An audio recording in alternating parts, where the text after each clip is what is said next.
What's up, YouTube? It's Richie from Boston. Today's the 24th of June, 2017, and what you are looking at is a video I put up back on May 13th.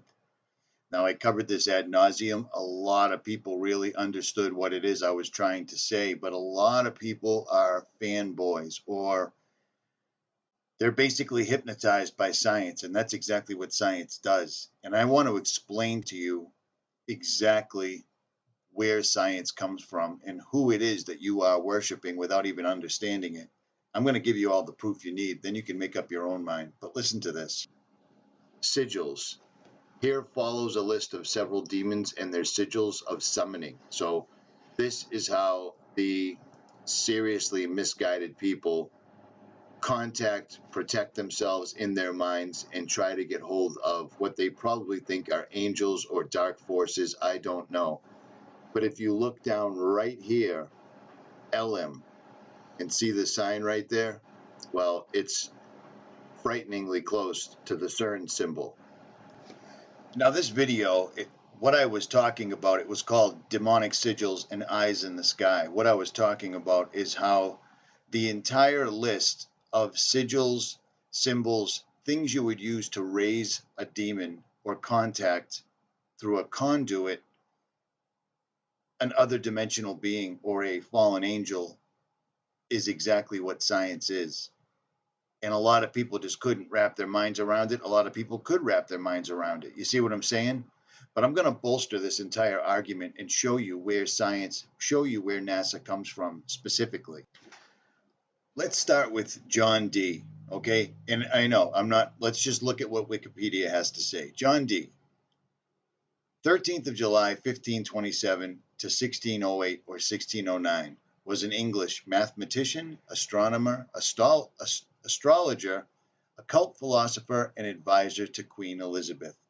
He devoted much of his life to the study of alchemy, divination, or Hermetic philosophy, and was an advocate of England's imperial expansion into the British Empire, a term he was generally crediting with coining. Now, John Dee was looked up to by very many people for his work in science, but the things that they play down are lots of things like this, for instance, John Dee's spirit mirror.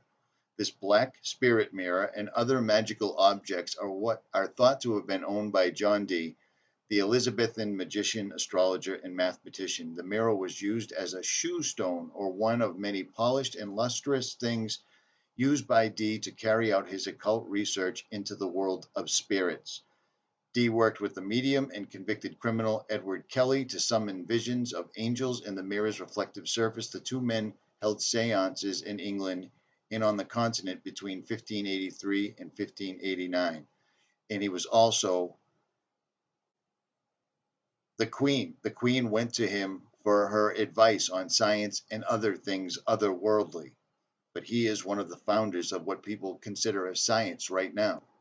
Now, these people, guys like John Dee, guys like Isaac Newton, guys like Benjamin Franklin, these are the ones that gave us all this symbology, which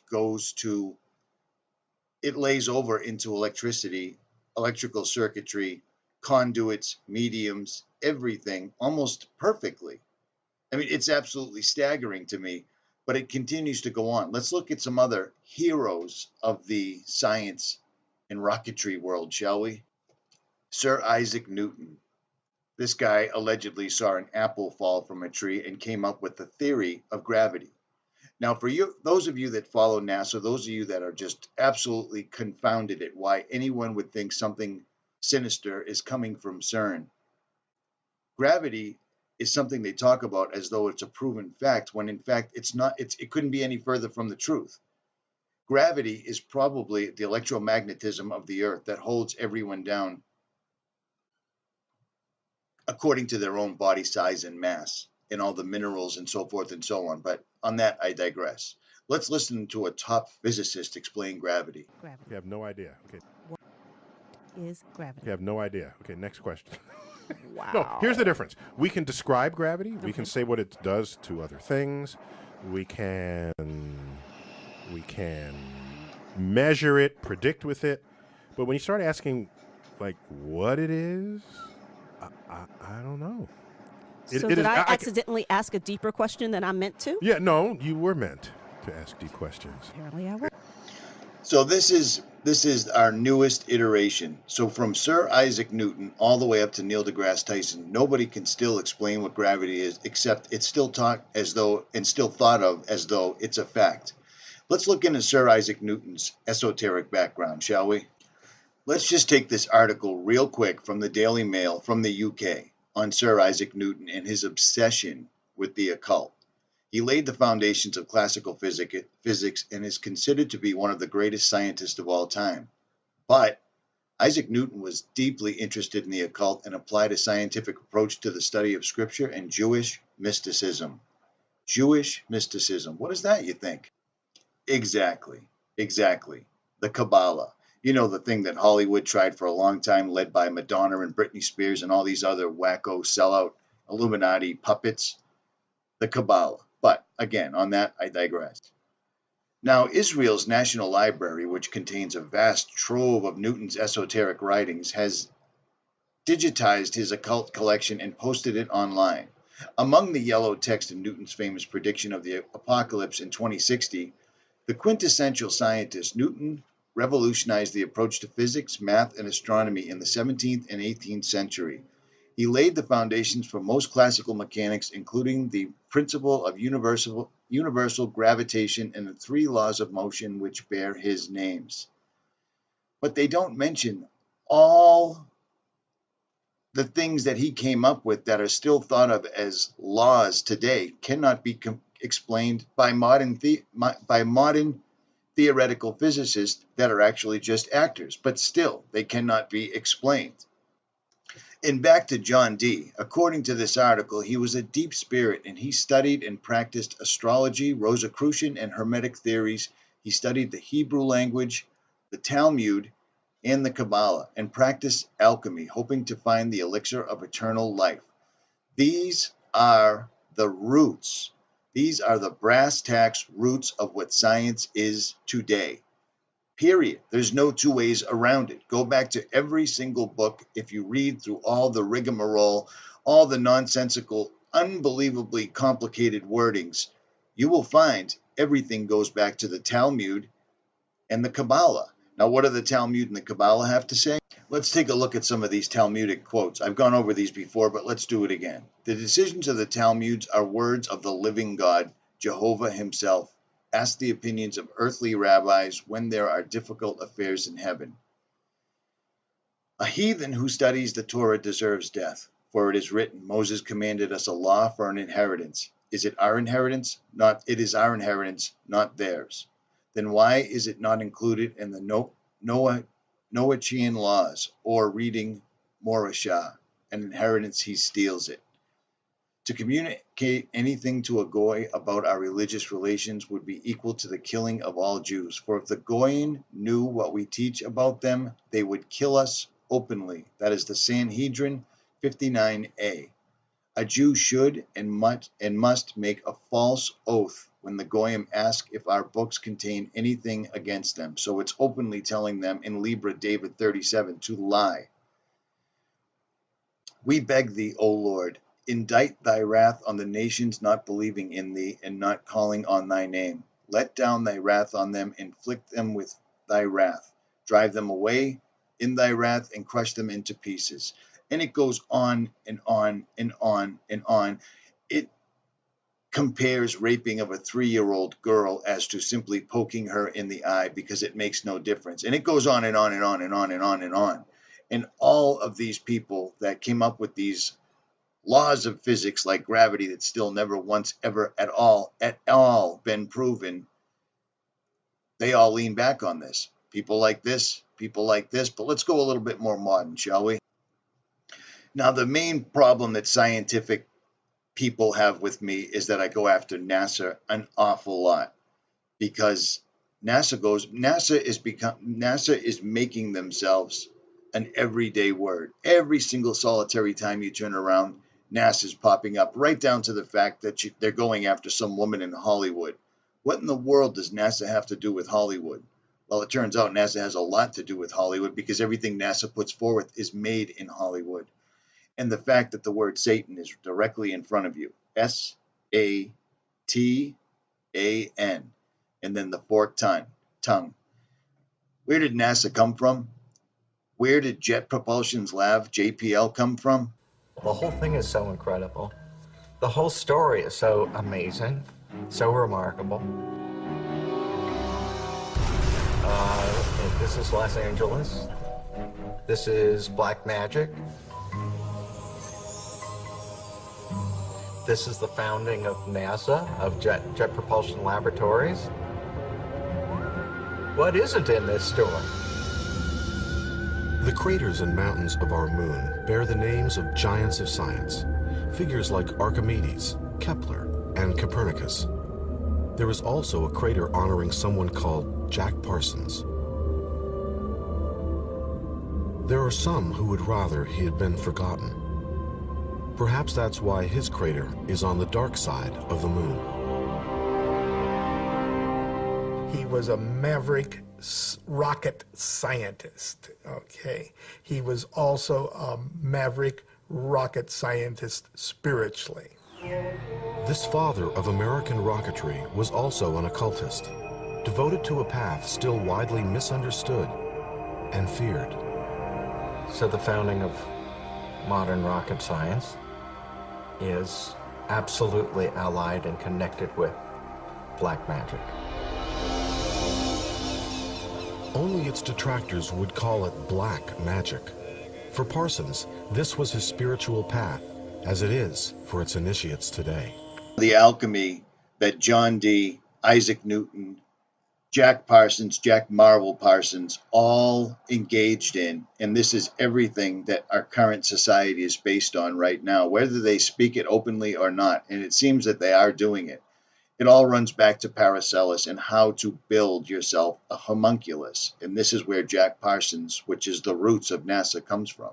The Hermetic and alchemical writings of Paracelsus, he said, quote, "But neither must we by any means forget the generation of homunculi, for there is some truth in this thing, although for a long time it was held in a most occult manner and with secrecy, while there was no little doubt and question among some of the old philosophers whether it was possible to nature and art that a man should be begotten without the female body and the natural womb. In order to accomplish it, you must proceed thus. Let the semen of a man putrefy by itself in a sealed cucurbite with the highest putrefaction until it begins to live, move, and be agitated, which can easily be seen. If now, after this, it be every day nourished and fed cautiously and prudently with the arcanum of human blood and kept for 40 weeks in the perpetual and equal heat, it becomes, thenceforth, a true and living infant, having all the members of a child that is born from a woman, but much smaller. This we call a homunculus, and it should be afterwards educated with the greatest care and zeal until it grows up and begins to display intelligence. Now this is one of the greatest secrets which God has revealed to mortal and fallible man. It is a miracle and marvel of God, an arcanum above arcana, and deserves to be kept secret until the last times, when there shall be nothing hidden, but all things shall be made manifest. In more recent times, it was the pioneer rocket fuel scientist and occultist Jack Parsons and the founder of Scientology, L. Ron Hubbard, who performed magical ceremonies and rituals called Babylon working, carrying on the work done by occultist Aleister Crowley, who called himself the Great Beast 666. Parsons and Hubbard claimed to make contact with the spiritual realm to unleash an entity of a divine female named Babylon. But perhaps the most interesting part of all the rituals performed by Parsons and Hubbard was that of what is called the mannequin. The accounts of the mannequin begins with a huge steel container codenamed Jumbo that accompanied the first atomic bomb explosion on the Trinity site in New Mexico on July 16, 1945. The Brookings Institute released a short explanation of Jumbo in February of 2013, which stated, quote, "As preparations for the first nuclear weapons test, General Leslie Groves, the head of the Manhattan Project, began to worry about what would happen if the test was a failure. With a very limited supply of plutonium then available, a failure could scatter tens of millions of dollars of the precious element across the New Mexico desert. To avoid this problem, a massive steel vessel to contain the explosion was built at a cost of $142 million. Nicknamed Jumbo, the container weighed 214 tons, was 25 feet long, 12 feet wide, and had walls 40 14 inches thick. According to occult investigators and conspiracy theorists James Shelby Downard and William N. Grimstad, Jumbo contained within it what Aleister Crowley had called the mannequin, an inanimate body which was inundated with nuclear energy, thus producing a real homunculus, or golem. Regardless of whether or not the stories of these occult practices to produce soulless life forms are true or not, it doesn't make much difference with what we are facing on the horizon. When you look around at today's society, NASA has interjected themselves everywhere. And NASA and JPL, Jet Propulsion's Lab, Jack Marvel Parsons more specifically, all of this is what's considered science, and it all goes back to what I'm showing you. So now when you look at the video that I put out, it makes a lot more sense. The videos exposing NASA, including my own, are endless. They just continue to go on and on and on and on. Everything that science is based on goes back to two things: esoteric and the Talmud and the Kabbalah. So I guess it's three things. This is what these people believe. This is what science, this is what physics all ties back to. All the way back to John Dee, all the way back to Isaac Newton, and always to the Kabbalah.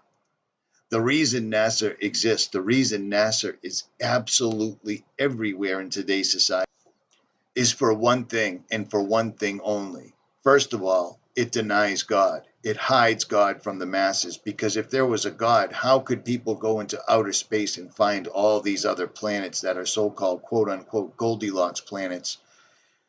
NASA wants to be the head of the pack. NASA wants to be the go-to guy, and that explains why they're showing NASA in situations like this, which make absolutely zero to little sense, going after a Hollywood actress because she's selling some sort of a healing aid, and yet people still in the comments stick up for NASA as though it's correct, and it's not. Everything NASA done is done in a Hollywood stage, and there's no two ways about it.